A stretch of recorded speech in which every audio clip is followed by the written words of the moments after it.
I am a proud president of a university that is making a difference in this community that is essential to the future of Nevada.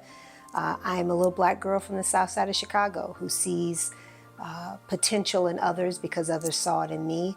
I am an intellectual, I am a nerd, I'm also got a little edge to me, and all of those things make me who I am and how I choose to show up in the role that I have as president of Nevada State University. I like to think I'm the same person I was as a kid, as I was as a young adult, and now who I am. I think I'm pretty passionate about the issues I take on, but I believe in the power of education, and I think that's something we have to continue. Education is a stabilizer for our community, and it gives us the opportunity to achieve those goals and those dreams. I'm confident, I'm a leader, I'm someone who perseveres, I'm successful, I'm God-fearing, I'm a servant.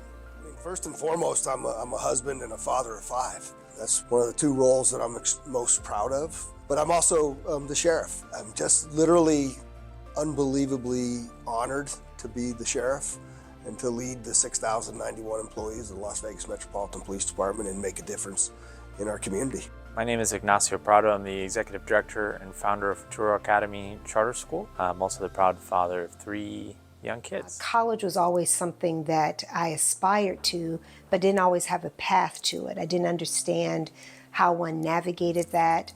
I grew up in a family that valued education, but I knew that if I wanted to change the narrative of my family going forward, that education was not only a pathway out of the circumstances I was in, but more importantly, it was a key to my future. I understand what it's like to show up in spaces where people did not expect you, or more importantly, did not want you there. Probably most importantly for me, I've never forgotten that I've changed the life of myself and my family because I am a college graduate. So trying to help other students find their way, that has been, I think, my life calling in so many ways. Growing up, I had a pretty active childhood, always engaged in sport, always engaged in school. You know, my parents weren't well educated, but they stressed the importance of education. And so education, as my mom would always say, was our job. And I think it's critically important that we continue that fight, we continue that ambition to ensure that everybody has access to a quality public education.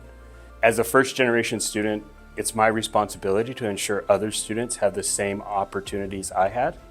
And so I think that's why I fight every day to do what I do within the education space. Growing up, I was somebody who, I was just a kid who just loved the game of football. That's all I wanted to do. I was a kid that just loved my family, loved my mom. I was a quiet kid, actually. I was really, introverted. Through life's experiences, I've, become a little more extroverted, but all I cared about was football.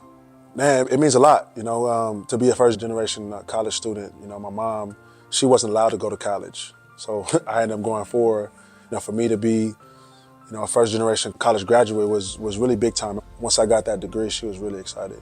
I was one of those kids that was a bit awkward in high school, and I needed to mature, quite frankly. And so I went off and joined the United States Army and spent 3 years in the Army. I started to see the value of the education, and neither my mother or my father graduated from college. And so as I went through and was working here and understanding the value of education, I realized that you can't overstate the value of getting that college education. Yeah, growing up, I was an immigrant here from South America and always feeling like I had something to prove. Being a first-generation college graduate, I distinctly remember this moment of turning the tassel and feeling a lot of that weight off my shoulders. Ever since then, I've really felt a lot differently about it. Instead of having something to prove, I feel like I have something to share.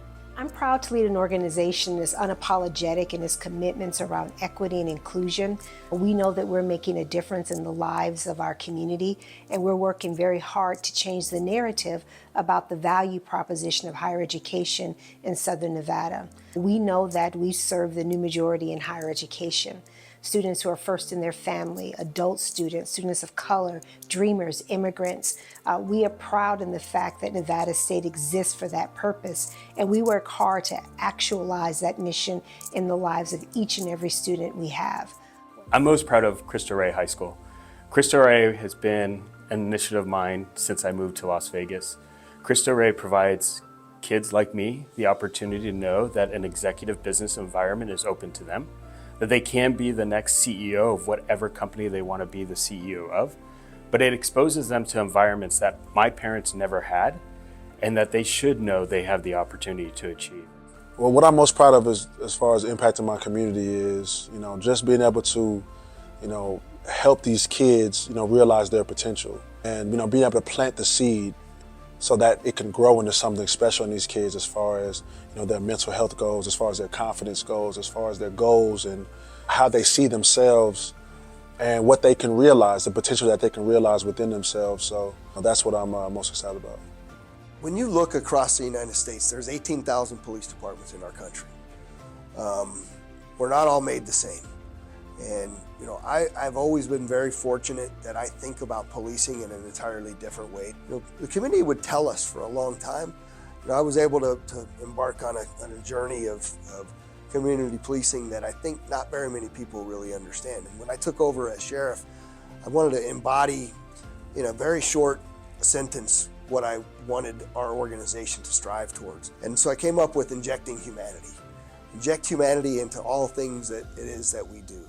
As far as impacting my community, I've always felt like if you build it, they will come. And so when I was teaching and what I would offer more like tutoring programs or after school programs and things like that, there was always people out the door signing up. That's been my experience with founding a school. And frankly, with being involved with LIT, from being an early donor and a mentor, I have watched this thing grow, and I know it's boundless potential because I just know there's just so much demand for things that are life-changing, for things that put people in the past to make a better future. And so I'm just proud to have been a part of helping a lot of things grow, including our school, but also LIT.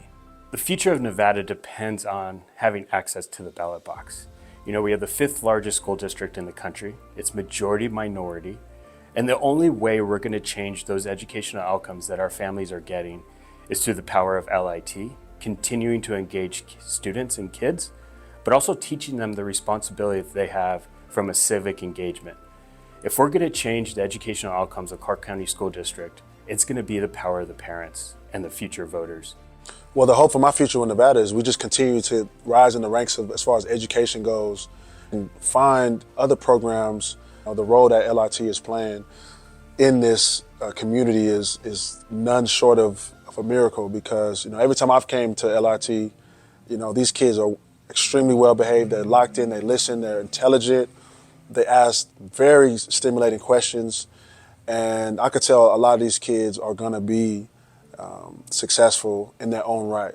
I just want to say thank you to LIT and the program for accepting me and my organization and my family, and giving us a chance to show that we can impact these kids in a positive way. The future of Nevada for me, we have this aspirational vision at Metro to be the safest community in America, so that we can have people around the country look at us and say, wow, how is Vegas doing that? And when you talk about leaders in training, to see the impact that you have, taking young men and women and develop them in their leadership journey, is exactly how it is that we educate people, we get them to college, and they go forth in their communities to have a servant's heart and to make a difference. And so that leadership piece of it can never be overstated in any aspect of any industry of what we do, and I just want to say thank you. I think LIT is really poised to develop that leadership, talent, and capacity in young people who are here and hungry to make this a better place. And so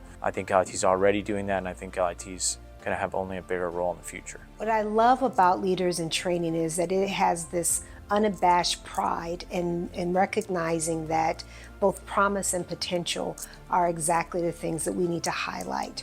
The fact that they have worked with high school students and work with them to see them through college, to help them actualize the fact that we exist and they exist for a profound purpose. And I love the way in which those missions dovetail so closely with Nevada State University. And I celebrate this organization for the work that it does and its investment it makes in our community.